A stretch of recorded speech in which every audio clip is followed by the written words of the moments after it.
यह कहानी है एक पेट्रोल पंप की, लेकिन कोई ऐसी वैसी पेट्रोल पंप नहीं। ये कहानी एक भूतिया पेट्रोल पंप की है।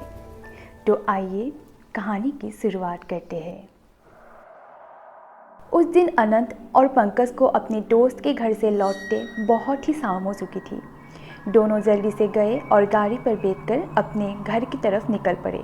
अनंत और पंकज इस शहर पे बिल्कुल ही नए हैं। दोनों को एक साथ ही इस शहर में नौकरी मिली है। अनंत एक क्राइम रिपोर्टर है और पंकज एक सॉफ्टवेयर इंजीनियर, और इस वजह से दोनों एक ही किराए के घर पर एक साथ रहते हैं। दोनों बातें करते करते अपने घर की तरफ तो निकल पड़े, लेकिन अरे यार, अचानक मौसम बदल गया। लगता है आज जोरदार बारिश होगी। अगर बारिश शुरू होगी तो रास्ते में तो बहुत ही ज़्यादा ट्रैफिक मिलेगी और घर पहुंचने में बहुत देर हो जाएगी।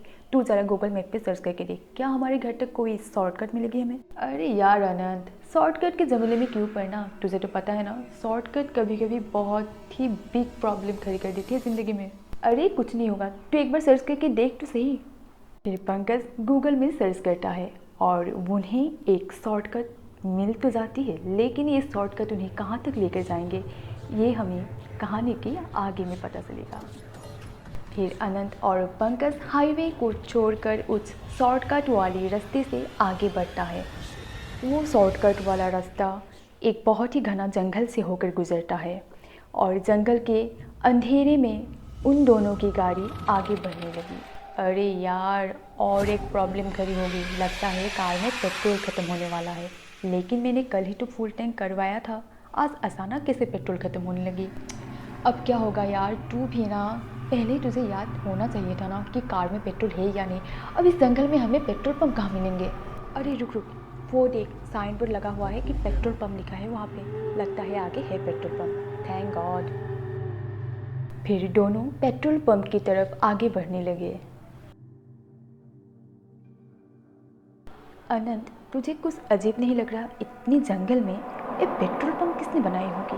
अरे क्या तू भी सोचता रहता है, बनाई होगी किसने, हमें क्या मतलब इससे, हमें तो पेट्रोल दिलवाने में मतलब है ना। फिर दोनों पेट्रोल पंप तक पहुंचता है और फिर गाड़ी से उतर गए। हेलो हेलो, क्या कोई है यहाँ पे, हमें पेट्रोल चाहिए था। यहाँ पेट्रोल नहीं मिलता साहब। अरे पेट्रोल पंप पे पेट्रोल नहीं मिलता तो क्या मिलता है यहाँ पे। खून, खून मिलता है यहाँ पे साहब, खून। फिर अनंत और पंकज दोनों को देखने लगे और उन दोनों की आंखों में सिर्फ और सिर्फ हैरानी थी। उन दोनों के सामने सारा पेट्रोल पंप धुआं धुआं हो गया और उस आदमी के जगह एक सुरेल उनके सामने प्रकट हो गई और बस दोनों को देख कर ही रह गए। क्यों आए हो यहाँ, बस कर नहीं जा पाओगे।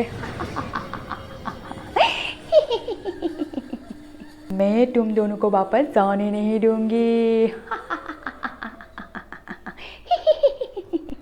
अरे मैं आगे क्यों नहीं जा पा रही हूँ, लगता है इन दोनों के पास कुछ है। फिर अनंत को याद आता है कि उसके पास एक हनुमान चालीसा है और इस वजह से ये सुरेल उनके पास नहीं आ पा रही। फिर तुरंत वो दोनों वहाँ से भागकर गाड़ी में बैठकर चले जाते हैं। फिर कुछ दूर जाने के बाद उनकी गाड़ी की पेट्रोल ख़त्म होने लगती है और गाड़ी बंद हो जाती है। अरे अब क्या होगा यार, मुझे बहुत डर लग रहा है। अरे तू डर मत, कुछ नहीं होगा।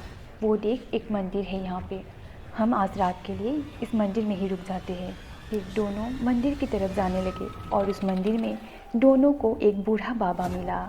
लगता है तुम दोनों इस जगह पर नए हो, इसीलिए इतनी रात को इस रास्ते से आ रहे थे।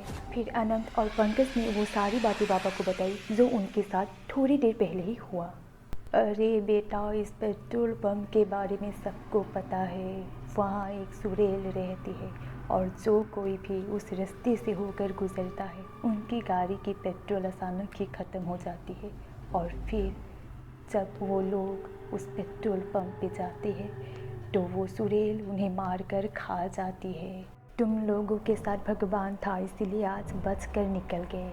आज रात के लिए इस मंदिर में ही रुक जाओ बेटा, कल सुबह होते ही अपने घर निकल जाना और इस रास्ते पर दोबारा कभी मत आना बेटा, कभी मत आना। तुझे क्या लगता है पंकज, कल जो भी हमारे साथ हुआ और वो बूढ़ा बाबा ने हमें जो भी बताया, क्या वो सच था या फिर?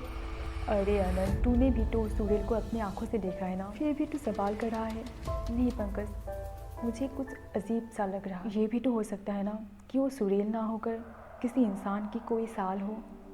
अरे उस जंगल में इतनी रात को कौन जाएगा सालबाजी करने? तू अब उस बात को मुझे याद मत दिला। मैं भूलने की कोशिश कर रहा हूँ और तू मुझे बार बार याद दिला रहा है। चल आराम कर ले, कल रात तो हमने एक पल के लिए भी नहीं सोई। पंकज, जब तक मैं इस बात का पता ना लगा लेता हूँ मैं चैन की नींद नहीं सो सकता। मैं आज रात को फिर उस पेट्रोल पंप पे जाऊँगा। क्या आनंद, तू पागल हो गया है? तू फिर से जाएगा उस पेट्रोल पंप पे? कल हम बस के निकल आए थे क्योंकि हमारे नसीब अच्छे थे। आज फिर तू जाना चाहता है वहाँ? हाँ, मैं जाऊँगा और सुरेल से पूछूंगा कि आखिर वो इंसानों के साथ ऐसा क्यों करती है, क्या दिक्कत है उसकी। मैं सब पता लगा कर आऊँगा। क्राइम रिपोर्टर हूँ मैं, इन सब बातों को पता लगाना मेरा काम है और मैं अपने काम से पीछे नहीं हटूँगा। आज मैं ज़रूर जाऊँगा। क्राइम रिपोर्टर है तू, भूत या सुरेल का रिपोर्टर नहीं जो तू फिर से वहाँ जाएगा। मैं नहीं आ रहा तेरे साथ। ठीक है तो तू मत आ, लेकिन मैं ज़रूर जाऊँगा। तुझे आना है तो आ, वरना मत आ। अरे यार, बचपन से तेरा साथ नहीं छोड़ा तो आज कैसे छोड़ दूँ? चल ठीक है, मैं भी आता हूँ तेरे साथ। अगर कुछ हुआ तो देख लेना। फिर रात को पंकज और अनंत दोनों फिर से निकल पड़े उस पेट्रोल पंप की तरफ। उस दिन भी अगले दिन की तरह जोरदार बारिश हो रही थी। कोई है क्या यहाँ पे? हमें आपसे कुछ बातें करनी थी। तो तुम दोनों फिर से वापस आ गए? मेरे हाथों मरने के लिए इतने मरे जा रहे हो? कल तो तुम दोनों बच गए थे, लेकिन आज मैं तुम्हें बचकर जाने नहीं दूंगी। देखो, तुम हमारे कुछ नहीं बिगाड़ सकते। हमारे पास भगवान जी है, हमारे पास हनुमान चालीसा है। लेकिन हाँ, आज तुम्हें एक जवाब जरूर देना होगा। तुमने उन बेचारे लोगों को क्यों मारा जो इस रास्ते से गुजर रहे थे? बताओ, क्या बिगाड़ा था उन लोगों ने तुम्हारा? क्यों क्या तुमने उनके सारे ऐसा? क्यों इस रास्ते से किसी को गुजरने नहीं देते तुम? बोलो। हाँ, मैं इस रास्ते से किसी को बचकर जाने नहीं दूंगी। सबको मार डालूंगी मैं, सबको। मैंने पहले भी बहुत सारे इंसानों को खाया है और जो भी इस रास्ते से जाएगा उसे मैं मार दूंगी, खा जाऊंगी मैं उसे। आखिर क्यों करती हो तुम ऐसा? हाँ, मैं करती रहूँगी जब तक मेरी गुनहगार को सज़ा नहीं मिलता। मैं करती रहूँगी। गुनहगार? कौन है तुम्हारा गुनहगार? इस पेट्रोल पंप के मालिक। ये पेट्रोल पंप जिस ज़मीन पर है, ये ज़मीन मेरे बापूजी की थी और इस पेट्रोल पंप के मालिक ने वो ज़मीन मेरे बापूजी से खरीदना चाहता था, लेकिन मेरे बापूजी ने ज़मीन बेचने से मना कर दिया। और एक दिन रात को वो हमारे घर आए और हमारे पूरी परिवार को मारकर इसी पेट्रोल पंप की ज़मीन में गाड़ दिए और किसी को इस बात का पता भी नहीं चला। एक दिन हमारे गांव वालों ने हमारी गुम होने की रिपोर्ट पुलिस में लिखवाई थी, लेकिन पुलिस ने भी कुछ अच्छी तरह से छानबीन नहीं किया और उस दिन से मेरी आत्मा यहीं पर भटक रही है। जब तक उसे अपने गुनाहों का सज़ा नहीं मिलता, मैं यहाँ से कहीं नहीं जाने वाली और मैं सबको मार डालूंगी मैं सबको। लेकिन तुम्हारा गुनहगार तो एक है ना, तो तुम सबको सज़ा क्यों दे रही हो? तुम भी तो अब गुनहगार ही हुए ना।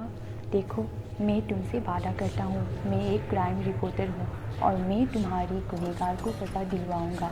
लेकिन तुम्हें भी मुझसे वादा करना होगा कि जिस दिन तुम्हारी गुनहगार को सज़ा मिलेगी, तुम उसी दिन ये पेट्रोल पंप छोड़कर चली जाओगी और किसी को कभी नुकसान नहीं पहुँचाओगी। ठीक है, अगर तुम मुझसे वादा करते हो कि मेरी गुनहगार को सज़ा मिलेगी, तो मैं भी तुमसे वादा करती हूँ, अगर सच में उसे सज़ा मिली तो मैं उसी दिन ये पेट्रोल पंप छोड़कर चली जाऊंगी। मेरी आत्मा को मुक्ति मिल जाएगी और मैं कभी किसी को परेशान नहीं करूंगी। तो फिर ठीक है, मैं अपना वादा निभाऊंगा और तुम्हें भी अपना वादा निभाना होगा। फिर दूसरे दिन सुबह होते ही पंकज और आनंद पुलिस के पास गए और उस केस को रीओपन करवाया। पहले तो पुलिस उनके बातों पर विश्वास नहीं कर रहे थे, लेकिन फिर पुलिस की एक टीम उन दोनों के साथ उस पेट्रोल पंप पे गई और उस ज़मीन की खुदाई की और तभी सच में उस ज़मीन के नीचे इंसानों की हड्डियाँ मिली। तब जाकर पुलिस को अनंत और पंकज की बातों पर विश्वास हुआ और पुलिस ने इस बात की तहकीकात की और 2 महीने बाद कोर्ट ने उसे उम्र कैद की सज़ा सुनाई और जिस दिन उसे सज़ा सुनाई गई ठीक उसी दिन वो सुरेल वो पेट्रोल पंप छोड़कर चली गई। हमेशा